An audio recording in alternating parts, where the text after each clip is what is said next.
Part 116. A Clear Triumph. As they returned home, Umar began feeling guilty about questioning the Prophet, so he approached him and conveyed his salam. But the Prophet did not respond. Umar tried 3 times and the Prophet did not respond. Umar then left, fearing the worst.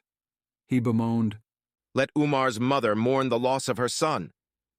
A companion then approached Umar and informed him that the Prophet had called for him, and it seemed that Umar's nightmare was proving to be true.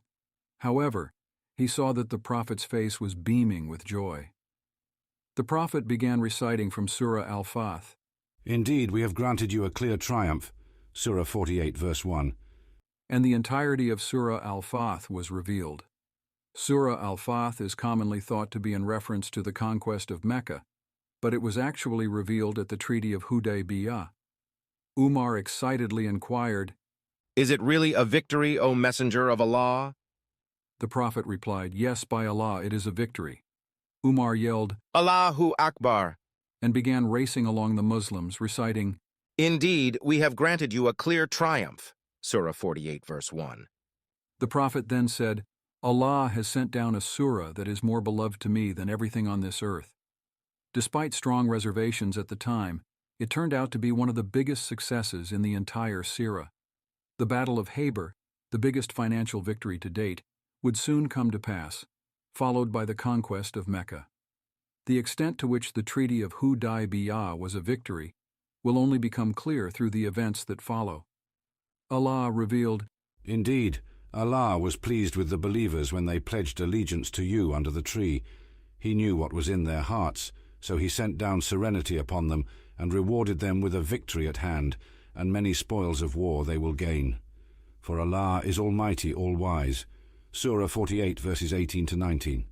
Scholars note that a victory at hand refers to the conquest of Mecca, and many spoils of war refers to the Battle of Habur. The Treaty of Hudaybiyah, despite its drawbacks, marked the first instance wherein the Quraysh recognized the Muslims as an independent entity. It was a turning point in the Seerah, and the Quraysh had accepted that the Muslims were here to stay. It was also a crossroads for many of the Quraysh who realized that Islam was the truth, leading to the last batch of converts before the conquest of Mecca. Allah states, We would have let you march through Mecca had there not been believing men and women unknown to you. You might have trampled them underfoot, incurring guilt for what you did to them unknowingly. That was so Allah may admit into His mercy whoever He wills. Had those unknown believers stood apart, we would have certainly inflicted a painful punishment on the disbelievers. Surah 48, verse 25. Until Hudaybiyah, the Muslims had been living under a constant threat, which had officially ended.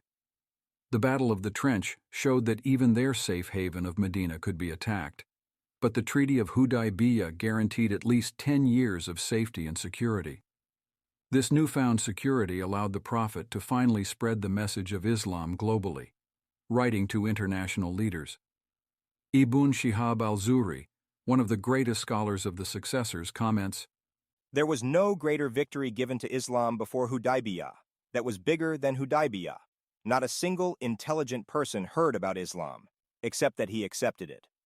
Within 2 years of Hudaybiyah, the number of Muslims doubled, or more." Ibn Hisham comments on al-Zuhri's statement, adding, "There were 1,400 people in the pledge of divine acceptance, and 2 years later in the conquest of Mecca, there were 10,000 people."